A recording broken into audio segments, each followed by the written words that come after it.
Hi family, ಎಲ್ಲರೂ ಹೇಗಿದ್ದೀರಾ? Good morning. ಇವತ್ತು ಶುಕ್ರವಾರ ಬೆಳಿಗ್ಗೆನೇ ಸ್ಟಾರ್ಟ್ ಮಾಡಿದ್ದೀನಿ ವ್ಲಾಗ್ನ. ಬೆಳಿಗ್ಗೆನೇ 4:15 ಆಗಿದೆ. ಶುಕ್ರವಾರ ಸ್ವಲ್ಪ ಬೆಳಗ್ಗೆ ಬೇಗನೆ ಎದ್ದೇಳ್ತೀನಿ ಪೂಜೆ ಮಾಡಬೇಕು ಅಂತ. ಇವತ್ತು ನಾನು ನನ್ನ ಪೂಜೆ ಮಾಡೋದು ಹಾಗೆ ನಂದು 4:30 to 6:30 ರುಟೀನ್ನ ನಿಮ್ಮ ಜೊತೆ ಶೇರ್ ಮಾಡ್ಕೊತಾ ಇದ್ದೀನಿ. ಅದ್ರ ಜೊತೆಗೇ ಒಂದು ಇಂಪಾರ್ಟೆಂಟ್ ವಿಷಯನೂ ಮಾತಾಡ್ತೀನಿ. ಅದೇನಪ್ಪ ಅಂತಂದರೆ, ನಮಗೆ ಯಾವ ಹ್ಯಾಬಿಟ್ಸ್ನಿಂದ ನಾವು ಅಂದರೆ ಮನೆಯಲ್ಲಿರೋ ಹೆಣ್ಮಕ್ಳಾಗಲಿ ಅಥವಾ ಹೊರಗೆ ಹೋಗೋ ಹೆಣ್ಮಕ್ಳಾಗಲಿ ಹೇಗೆ ನಾವು ಕಾನ್ಫಿಡೆನ್ಸ್ ಬೆಳೆಸ್ಕೋಬೋದು, ಹಾಗೆ ನಾವು ಹೇಗೆ ನಮ್ಮ ಜೀವನದಲ್ಲಿ ನಾವು ಸಕ್ಸಸ್ನ ಪಡಿಬೋದು ಅನ್ನೋದನ್ನು ಡಿಸ್ಕಸ್ ಮಾಡ್ತಾ ಇದ್ದೀನಿ. ನಾನು ಡಿಸ್ಕಸ್ ಮಾಡೋಕ್ಕೆ ಮುಂಚೆ ನೀವೇನು ಮಾಡಬೇಕು ಅಂತಂದರೆ, ಪ್ಲೀಸ್ ಬೇಗ ಹೋಗಿ ಲೈಕ್ ಮಾಡಿ ಮತ್ತು ಶೇರ್ ಮಾಡಿ, ಹಾಗೆ ಕಮೆಂಟ್ ಮಾಡಿ, ಮತ್ತು ಸಬ್ಸ್ಕ್ರೈಬ್ ಮಾಡ್ಕೊಂಡಿಲ್ಲ ಅಂತಂದರೆ ಸಬ್ಸ್ಕ್ರೈಬ್ ಮಾಡ್ಕೊಂಡು ವಿಡಿಯೋ ನೋಡಿ, ಓಕೆನಾ? ಯಾಕಂತಂದರೆ ನಾನು ವಿಡಿಯೋ ಹಾಕಿದಾಗೆಲ್ಲ ನಿಮಗೆ ಇಮಿಡಿಯೇಟಾಗಿ ಬರಬೇಕಂತಂದರೆ ನೀವು ನೋಟಿಫಿಕೇಷನ್ನ ಆನ್ ಮಾಡ್ಕೋಬೇಕು. ಐ ಹೋಪ್ ನೀವೆಲ್ಲರೂ ಲೈಕ್ ಮಾಡ್ತೀರಾ ಅಂತ.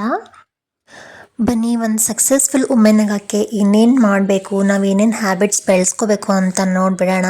ಫಸ್ಟ್ ಏನಪ್ಪ ಅಂತಂದರೆ ಕಾನ್ಫಿಡೆನ್ಸ್. ನಾವು ಯಾವಾಗಲೂ ನಮ್ಮಲ್ಲಿ ನಾವು ಕಾನ್ಫಿಡೆನ್ಸ್ನ ಇಟ್ಕೊಳ್ಬೇಕು. ಅಯ್ಯೋ ನಂಗೆ ಅದು ಬರೋಂಗಿಲ್ಲ, ನಂಗೆ ಇದು ಬರೋಂಗಿಲ್ಲ ಅಂತಂದರೆ ನಮ್ಮ ಮೇಲೆ ನಮಗೆ ಕಾನ್ಫಿಡೆನ್ಸ್ ಇಲ್ಲ ಅಂತಂದರೆ ಬೇರೆಯವ್ರು ಹೇಗೆ ನಮ್ಮ ಮೇಲೆ ಕಾನ್ಫಿಡೆನ್ಸ್ ಇಟ್ಕೊಳ್ತಾರೆ, ಹೌದಲ್ವಾ? ಮನುಷ್ಯ ಅಂತ ಅಂದಮೇಲೆ ಯಾವುದನ್ನು ಕಲ್ತು ಬಂದಿರಂಗಿಲ್ಲ. ಎಲ್ಲರೂ ಇಲ್ಲಿಗೆ ಬಂದ ಮೇಲೇ ಎಲ್ಲರಿಗೂ ಫಸ್ಟ್ ಎಕ್ಸ್ಪೀರಿಯನ್ಸ್ ಆದಮೇಲೆ ಎಲ್ಲರೂ ಕಲಿಯೋದು. ಉದಾಹರಣೆಗೆ ನಾವು ಮದುವೆಗೆ ಮುಂಚೆ ನಮ್ಗೆ ಅಡುಗೆ ಅಂದ್ರೇ ಗೊತ್ತಿರಲ್ಲ, ಅಡುಗೆ ಮಾಡೋಕ್ಕೆ ಬರೋಂಗಿಲ್ಲ. ಬರ್ಬರ್ತಾ ನಾವೇ ಎಲ್ಲದರಲ್ಲೂ ಪರ್ಫೆಕ್ಟ್ ಆಗಿರ್ತೀವಿ. ಹಾಗೆ ನಾವು ಯಾವುದೇ ಕೆಲಸ ಮಾಡಲಿ ಫಸ್ಟಲ್ಲಿ ನಮಗೆ ಅದು ಆಗೋದಿಲ್ಲ ಅಂತಲೇ ಅನಿಸುತ್ತೆ. ಬಟ್ ನಾವು ಯಾವಾಗ ಒಂದು ಕಾನ್ಫಿಡೆನ್ಸ್ ಇಟ್ಕೊಂಡು ಆ ಕೆಲಸನ ಮಾಡಿದಾಗ ನಮಗೆ ಆ ಕೆಲಸದಲ್ಲಿ ಸಕ್ಸಸ್ ಪಡೆಯೋದು ಅಲ್ಲದೆ ನಮ್ಮ ಮೇಲೆ ನಮಗೆ ಕಾನ್ಫಿಡೆನ್ಸು ಬರುತ್ತೆ. ಹಾಗೆ ನಮಗಷ್ಟೇ ಅಲ್ಲ, ನಮ್ಮನ್ನು ನೋಡೋರ್ಗೂ ಸಹ ಹೌದು ಇವಳೇನಾದರೂ ಒಂದು ಸಾಧಿಸ್ತಾಳೆ, ಇವಳಲ್ಲೂ ಒಂದು ಕಾನ್ಫಿಡೆನ್ಸ್ ಇದೆ ಅಂತ ಅವ್ರಿಗೂ ಅನ್ಸೋಕ್ಕೆ ಸ್ಟಾರ್ಟ್ ಆಗುತ್ತೆ. ಹಾಗಾಗಿ ಮೊದಲು ನಮ್ಮಲ್ಲಿ ನಾವು ಕಾನ್ಫಿಡೆನ್ಸ್ನ ಬೆಳೆಸ್ಕೋಬೇಕಾಗುತ್ತೆ ಯಾವುದೇ ಕೆಲಸ ಮಾಡಲಿ.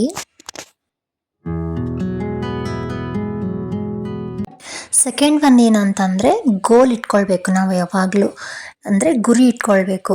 ನಾವು ಏನೇ ಕೆಲಸ ಮಾಡಲಿ, ನಾನು ಇದನ್ನು ಮಾಡ್ತೀನಿ, ಇದನ್ನು ಒಂದಲ್ಲ ಒಂದಿನ ತಗೊಳ್ತೀನಿ, ಇಲ್ಲ ಅಂತಂದರೆ ಇದನ್ನು ಇವತ್ತಿಗೆ ಮುಗಿಸ್ತೀನಿ ಅಂತ ಒಂದು ಗುರಿ ಇಟ್ಕೊಳ್ಬೇಕು. ಇಲ್ಲಾಂದರೆ ನಮಗೆ ಸಕ್ಸಸ್ ಸಿಗೋದು ಕಷ್ಟನೇ. ಯಾಕಂತಂದರೆ ನಾವೇನೋ ಗುರಿನೇ ಇಟ್ಕೊಂಡಿಲ್ಲ, ಹಾಗೆ ಸುಮ್ಮನೆ ಮಾಡಿದ್ರಾಯ್ತು ಬಿಟ್ರಾಯ್ತು ಅಂತ ಸುಮ್ಮನೆ ಕಾಟಾಚಾರಕ್ಕೆ ಮಾಡೋಕ್ಕೆ ಹೋಗಬಾರ್ದು. ಯಾವುದೇ ಕೆಲಸ ಆಗಲಿ ನಮ್ಗೆ ಇಷ್ಟಪಟ್ಟು ಒಂದು ಗುರಿ ಇಟ್ಕೊಂಡು ಒಂದು ಪ್ಲ್ಯಾನ್ ಇಟ್ಕೊಂಡು ಅದನ್ನು ಮಾಡಿದಾಗ ಅದರಿಂದ ಏನಾದರೂ ಒಂದು ರಿಸಲ್ಟು ಸಿಗುತ್ತೆ. ಇಲ್ಲ ಅಂತಂದರೆ ಸುಮ್ಮನೆ ಮಾಡಲೇಬೇಕು, ಮಾಡಿದ್ರಾಯ್ತು ಬಿಡು ಅಂತ ಏನೋ ಒಂದು ಇಟ್ಕೊಂಡು ಸುಮ್ಮನೆ ಮಾಡೋದಲ್ಲ. ಏನಾದರೂ ಒಂದು ಸಾಧಿಸಬೇಕು ಅಂತಂದರೆ ನಾವು ಅದರಲ್ಲಿ ಫೋಕಸ್ ಮಾಡಬೇಕು. ಅದನ್ನು ಗುರಿ ಇಟ್ಕೊಂಡಾಗ ಮಾತ್ರ ನಾವು ಅದರಿಂದ ಸಕ್ಸಸ್ ಪಡೆಯೋಕ್ಕೆ ಸಾಧ್ಯ. ಹಾಗಾಗಿ ನೀವೇನೇ ಕೆಲಸ ಮಾಡಿರಿ ಒಂದು ಗುರಿನ ಇಟ್ಕೊಳ್ಳಿ.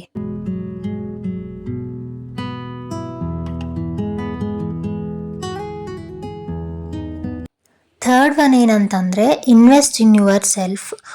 ಅಂದರೆ ನೀವು ನಿಮ್ಮ ಹತ್ರ ದುಡ್ಡಿಲ್ಲ ಅಂತಂದರೆ ನಿಮ್ಮ ಹಸ್ಬೆಂಡ್ ಹತ್ರ ದುಡ್ಡು ಇಸ್ಕೊಂಡು ಹೋಗಿ ಶಾಪಿಂಗ್ ಮಾಡ್ಕೊಂಡು ಬರೋದು, ಅದೆಲ್ಲ ಇನ್ವೆಸ್ಟ್ ಇನ್ ಯುವರ್ ಸೆಲ್ಫ್. ಅಂದರೆ ಇನ್ವೆಸ್ಟ್ ಇನ್ ಯುವರ್ ಸೆಲ್ಫ್ ಅಂತಂದರೆ ನೀವು ನಿಮ್ಮ ನಾಲೆಡ್ಜ್ನ ಇನ್ವೆಸ್ಟ್ ಮಾಡಿ. ಅಂದರೆ ನಿಮಗೇನಾದರೂ ಕಂಪ್ಯೂಟರ್ ಕಲಿಯೋ ಇಂಟ್ರೆಸ್ಟ್ ಇತ್ತಂದರೆ ಕಂಪ್ಯೂಟರ್ ಕಲಿಬೋದು. ಇಲ್ಲ ಅಂತಂದರೆ ನಿಮಗೆ ಡ್ರೈವಿಂಗ್ ಇಷ್ಟನಾ, ಡ್ರೈವಿಂಗ್ ಕಲೀರಿ. ನಿಮ್ಗೆ ಯಾವಾಗಲಾದರೂ ಕಾರ್ ಓಡಿಸ್ಬೇಕು ಅಂತ ಅನಿಸಿದರೆ ಕಲೀರಿ ಡ್ರೈವಿಂಗ್, ಅದರಲ್ಲಿ ಏನು ತಪ್ಪಿದೆ? ಯಾಕೆ ಇವಾಗಿನ ಕಾಲದಲ್ಲಿ ಎಲ್ಲರೂ ಕಾರು ಓಡಿಸ್ತಾರೆ, ಗಂಡು ಮಕ್ಕಳು ಹೆಣ್ಮಕ್ಳು ಅನ್ನೋ ಭೇದ ಭಾವನೆ ಇಲ್ಲ. ಇವಾಗ ನಾವ್ಯಾಕೆ ಮನೇಲಿ ಇದ್ರೂ ಏನು ನಮಗೆ ಯಾಕೆ ಬಿಡು, ನಾವ್ಯಾಕೆ ಓಡಿಸ್ಬೇಕು, ಆ ಥರ ಯಾಕೆ ಥಿಂಕ್ ಮಾಡಬೇಕು? ನಾವು ಕಲಿಬೋದಲ್ವಾ, ನಮಗೂ ಟೈಮ್ ಇರುತ್ತಲ್ವಾ. ಟೈಮ್ ಇಲ್ಲದೆ ಇದ್ರೂ ಟೈಮ್ ಮಾಡಿಕೊಂಡು ಕಾರ್ ಡ್ರೈವಿಂಗ್ ಕಲೀರಿ, ಅದರಲ್ಲಿ ಏನು ತಪ್ಪು? ನಾವು ಏನಾದರೂ ಒಂದು ಹೊಸದು ಕಲಿತಾಗ ಅದು ನಮಗೂ ಬರುತ್ತೆ ಅಂದಾಗ ನಮಗೆ ಎಷ್ಟು ಖುಷಿ ಆಗುತ್ತೆ. ಬೇಕಿದ್ರೆ ನೀವು ಕಲಿತು ನೋಡಿ. ನಿಜವಾಗ್ಲೂ ನನಗೂ ಆ ಅನುಭವ ಆಗಿದೆ.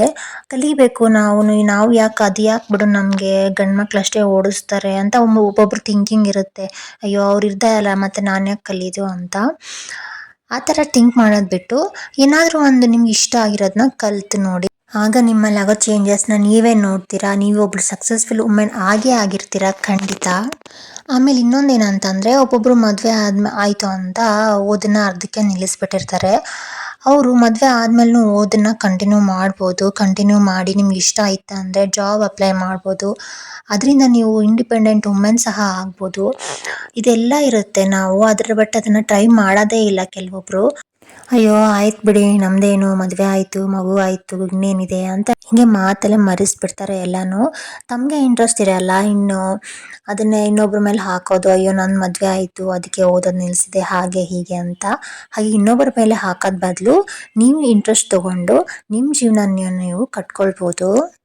ನಂದು ಹಂಗಾಗಿದೆ, ನಂದು ಹಿಂಗಾಗಿದೆ ಅಂತ ಅಂದ್ಕೊಂಡು ಕೂತ್ಕೊಳ್ಳೋದು ಬದಲು ಜೀವನದಲ್ಲಿ ಆಗಿರೋದು ಎಲ್ಲದನ್ನೂ ಒಳ್ಳೆಯದಕ್ಕೆ ಅಂದ್ಕೊಂಡು ನಿಮ್ಮ ಗೋಲ್ನ ನೀವು ತಲುಪೋದ್ರಲ್ಲಿ ಹೆಜ್ಜೆ ಹಾಕಿ ಅಂತ ಹೇಳ್ತೀನಿ.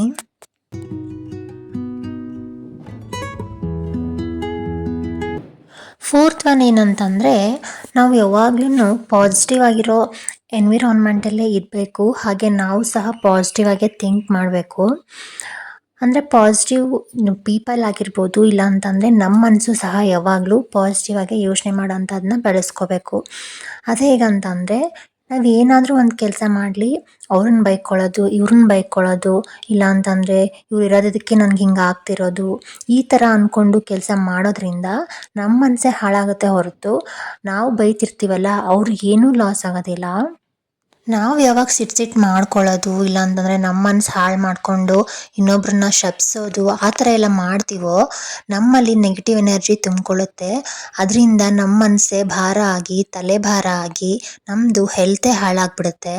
ಹಾಗಾಗಿ ನಾವು ಯಾವಾಗಲೂ ಇನ್ನೊಬ್ರು ನಮಗೆ ಏನೇ ಕೆಟ್ಟದ್ದು ಮಾಡಿರಲಿ, ಬಟ್ ಅವ್ರು ನಮಗೆ ಏನೇ ಬಯಸಲಿ, ನಾವು ಮಾತ್ರ ಅವ್ರಿಗೆ ಯಾವಾಗಲೂ ಒಳ್ಳೇದನ್ನೇ ಬಯಸ್ಕೊಂಡು ಪಾಸಿಟಿವ್ ಥಿಂಕಿಂಗ್ ಮಾಡ್ಕೊಳ್ತಾ ನಮ್ಮ ಕೆಲಸನ ನಾವು ಮುಂದುವರಿಸ್ಬೇಕು. ಹಾಗೆ ಆದಷ್ಟು ನೀವು ಪಾಸಿಟಿವ್ ಆಗಿ ಥಿಂಕ್ ಮಾಡೋ ಪೀಪಲ್ ಜೊತೆನೇ ಇರೋಕ್ಕೆ ಟ್ರೈ ಮಾಡಿ. ಇಲ್ಲ ಅಂತಂದರೆ ಅವ್ರ ನೆಗೆಟಿವಿಟಿ ಸಹ ನಮ್ಮಲ್ಲಿ ಬಂದು ಸೇರ್ಕೊಂಡ್ಬಿಡುತ್ತೆ. ಫಾರ್ ಎಕ್ಸಾಂಪಲ್ ಏನಂತಂದರೆ, ಯಾರಾದರೂ ಬರೀ ಇನ್ನೊಬ್ರ ಬಗ್ಗೆ ಗಾಸಿಪ್ ಮಾಡೋದು, ಅವ್ರು ಹಾಗೆ ಇವ್ರು ಹೀಗೆ ಅಂತ ಬಂದು ನಿಮ್ಮ ಹತ್ರ ಶೇರ್ ಮಾಡ್ಕೊತಿರ್ತಾರಲ್ಲ, ಅಂಥವ್ರನ್ನ ಆದಷ್ಟು ಅವಾಯ್ಡ್ ಮಾಡಿ. ಅಂಥವ್ರಿಂದ ಸ್ವಲ್ಪ ದೂರನೇ ಇರಿ ಅಂತಲೇ ಹೇಳ್ತೀನಿ. ಯಾಕಂತಂದರೆ ಅವ್ರು ನಮ್ಮ ಹತ್ರ ಯಾವಾಗ ನೆಗೆಟಿವಿಟಿನೇ ಹೇಳ್ತಾರೋ, ಅವ್ರು ಹಾಗೆ ಮಾತಾಡೋದ್ರಿಂದ ಅವ್ರ ನೆಗೆಟಿವಿಟಿ ಎಲ್ಲ ನಮ್ಮ ಹತ್ರ ಬಂದು ಸೇರ್ಕೊಳ್ಳೋದಲ್ದೇ ನಮ್ಮ ಹತ್ರ ಸಹ ಅದೇ ಯೋಚನೆಗಳು ಬರೋಕ್ಕೆ ಸ್ಟಾರ್ಟ್ ಆಗ್ತವೆ. ಹಾಗಾಗಿ ಅಂಥ ಜನರಿಂದ ದೂರ ಇರಿ ಅಂತ ಹೇಳಕ್ಕೆ ಬಯಸ್ತೀನಿ.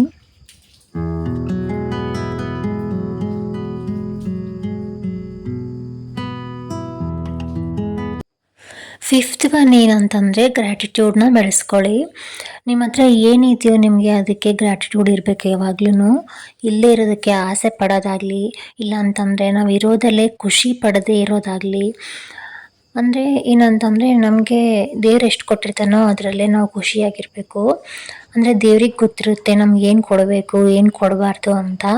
ನಾವು ನಮ್ಗೆ ಏನು ಕೊಟ್ಟಿರ್ತಾನೋ ಅದರಲ್ಲಿ ಖುಷಿಯಾಗಿ ಸಂತೋಷವಾಗಿ ಜೀವನನ ಕಳೀಬೇಕು. ಆಸೆ ಪಡಬೇಕು, ಆದರೆ ನಾವು ಹಾಸಿಗೆ ಇದ್ದಷ್ಟು ಕಾಲು ಚಾಚಬೇಕು ಅಂತ ಹೇಳ್ತಾರಲ್ಲ, ಹಾಗೆ ಹಾಸಿಗೆ ಇದ್ದಷ್ಟು ಕಾಲು ಚಾಚಿ ಆಸೆನ ಪಡಿ, ಆದರೆ ದುರಾಸೆ ಬೇಡ. ಆಸೆ ಇಟ್ಕೊಂಡು ಒಂದು ಗುರಿ ಇಟ್ಕೊಂಡು ನಿಮ್ಮದೇ ಆದಂತಹ ಜೀವನ ಶೈಲಿಯಲ್ಲಿ ಜೀವನನ ನಡೆಸಿ.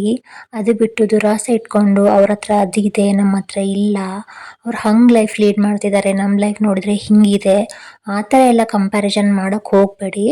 ನಿಮ್ಮ ಹತ್ರ ಏನಿರುತ್ತೋ ಅದಕ್ಕೆ ನೀವು ದೇವ್ರಿಗೆ ಯಾವಾಗಲೂ ಋಣಿಯಾಗಿರಬೇಕು. ನಾವು ಯಾವಾಗ ಕಂಪ್ಯಾರಿಸನ್ನ ಮಾಡೋಕ್ಕೆ ಸ್ಟಾರ್ಟ್ ಮಾಡ್ತೀವೋ ನಮ್ಮ ಮನಸ್ಸಿನಲ್ಲಿ ನೆಮ್ಮದಿನೇ ಇರೋದಿಲ್ಲ. ನಮ್ಮ ಇಡೀ ಲೈಫ್ನೇ ಕಂಪ್ಯಾರಿಸನ್ ಮಾಡೋಕ್ಕೆ ಸ್ಟಾರ್ಟ್ ಮಾಡಿಬಿಡ್ತೀವಿ. ಸಣ್ಣ ವಿಷಯ ಆಗಲಿ ದೊಡ್ಡ ವಿಷಯ ಆಗಲಿ ಯಾವಾಗಲೂ ತಲೆಯಲ್ಲಿ ಅದೇ ತುಂಬ್ಕೊಂಡ್ಬಿಡುತ್ತೆ. ಹಾಗಾಗಿ ಯಾವತ್ತೂ ಕಂಪ್ಯಾರಿಸನ್ನು ಮಾಡೋಕ್ಕೆ ಹೋಗಬೇಡಿ. ಹಾಗೆ ನಿಮ್ಮ ಲೈಫಲ್ಲಿ ನಿಮಗೆ ಏನು ಸಿಕ್ಕಿದೆಯೋ ಅದಕ್ಕೆ ಯಾವಾಗಲೂ ಗ್ರ್ಯಾಟಿಟ್ಯೂಡ್ ಆಗಿರಿ ಅಂತ ಹೇಳ್ತೀನಿ.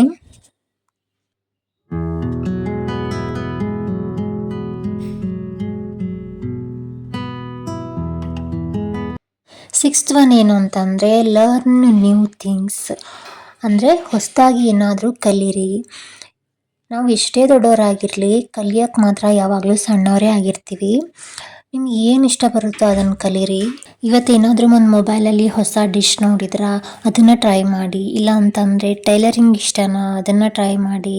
ಕಲಿಯೋದ್ರಲ್ಲಿ ಏನೂ ತಪ್ಪಿಲ್ಲ. ಅದನ್ನ ಕಲಿತ ಮೇಲೆ ನೋಡಿ, ನೀವು ಕಲ್ತಿದ್ದೀವಿ ಅಂತ ನಿಮ್ಮಲ್ಲಿ ಎಷ್ಟು ಉತ್ಸಾಹ ಬರುತ್ತೆ.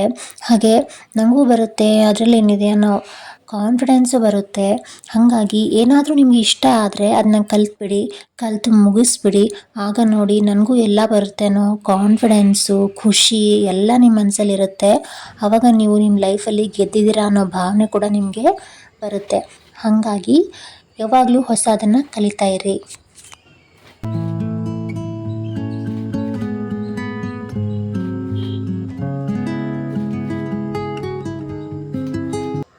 ಸೆವೆಂತ್ ಒನ್ ಏನಂತಂದರೆ accept changes in your life. ನಿಮ್ಮ ಲೈಫಲ್ಲಿ ಏನೇ ಬದಲಾವಣೆ ಆಗಲಿ ಅದನ್ನು ನೀವು ಆಕ್ಸೆಪ್ಟ್ ಮಾಡೋದನ್ನ ಕಲೀಲೇಬೇಕು.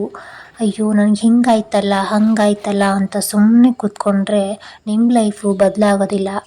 ಯಾಕಂತಂದರೆ ದೇವರು ನಿಮ್ಗೇನೋ ಒಂದು ಕಷ್ಟ ಕೊಟ್ಟಿದೆ ಅಂತಂದರೆ ಅದನ್ನು ಭರಿಸೋ ಶಕ್ತಿನೂ ಕೊಟ್ಟಿರ್ತಾನೆ. ಆಮೇಲೆ ಏನೋ ಒಂದು ಕಿತ್ಕೊಂಡಿದ್ದಾನೆ ಅಂತಂದರೆ ಅದರಿಂದ ಇನ್ನೊಂದು ಏನೋ ಕೊಡ್ತಾನೆ ಅನ್ನೋದು ಇರುತ್ತೆ. ಹಾಗಾಗಿ ನಿಮ್ಮ ಲೈಫಲ್ಲಿ ಏನೇ ಚೇಂಜಸ್ ಆಗಿರಲಿ ಅದನ್ನು ಭರಿಸೋ ಶಕ್ತಿ ನಿಮ್ಮಲ್ಲಿ ತುಂಬ್ಕೋಬೇಕು.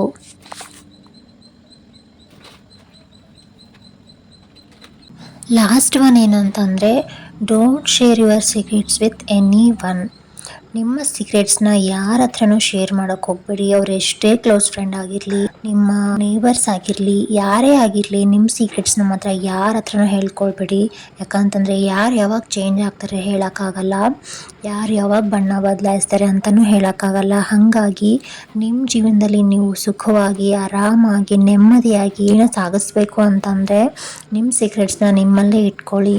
ನೀವಾಯಿತು, ನಿಮ್ಮ ಲೈಫ್ ಆಯಿತು, ಮನೆ, ಗಂಡ, ಮಕ್ಕಳು, ನಿಮ್ಮ ಜೀವನದಲ್ಲಿ ನೀವೇನಾದರೂ ಸಾಧನೆ ಮಾಡಬೇಕಾ ಅದ್ರ ಬಗ್ಗೆ ತಲೆ ಕೆಡಿಸ್ಕೊಳ್ಳಿ. ನಿಮ್ಗೆ ಯಾವಾಗಾದರೂ ದುಃಖ ಆದಾಗ ನಿಮ್ಗೆ ಏನಾದರೂ ಹೇಳ್ಕೋಬೇಕು ಅಂತಂದರೆ ನಿಮ್ಮ ತಾಯಿ ಹತ್ರ ಹೇಳ್ಕೊಳ್ಳಿ, ಇಲ್ಲ ಅಂತಂದರೆ ನಿಮ್ಮ ಹಸ್ಬೆಂಡ್ ಹತ್ರ ಹೇಳ್ಕೊಳ್ಳಿ. ಅದನ್ನು ಬೇಡ ಅಂತಂದರೆ ನಿಮ್ಗೆ ಯಾವ ದೇವ್ರು ಇಷ್ಟ ಆಗ್ತಾರೋ ಆ ದೇವ್ರ ಹತ್ರ ಕೇಳ್ಕೊಳ್ಳಿ. ನಿಮ್ಗೆ ಏನೇ ಕಷ್ಟ ಬರಲಿ ದೇವ್ರ ಹತ್ರ ಕೇಳ್ಕೊಂಡು ನೋಡಿ, ತುಂಬಾ ಸಮಾಧಾನ ಆಗುತ್ತೆ. ಇದು ನನ್ನ ಎಕ್ಸ್ಪೀರಿಯೆನ್ಸು. ಓಕೆ, ಈ 8 ಹ್ಯಾಬಿಟ್ಸ್ನ ನೀವು ನಿಮ್ಮ ಲೈಫಲ್ಲಿ ಬೆಳೆಸ್ಕೊಳ್ಳಿ. ಆಗ ನೋಡಿ ನಿಮ್ಮ ಜೀವನದಲ್ಲಿ ಏನು ಬದಲಾವಣೆ ಕಾಣಿಸುತ್ತೆ ಅಂತ ನೀವೇ ತಿಳ್ಕೊತೀರಾ. ಓಕೆ, ಇವತ್ತಿನ ವಿಡಿಯೋ ಇದಾಗಿತ್ತು. ನೆಕ್ಸ್ಟ್ ವಿಡಿಯೋದಲ್ಲಿ ಮತ್ತೆ ಸಿಗ್ತೀನಿ. ಅಲ್ಲಿವರೆಗೂ take care. Thank you. Bye bye.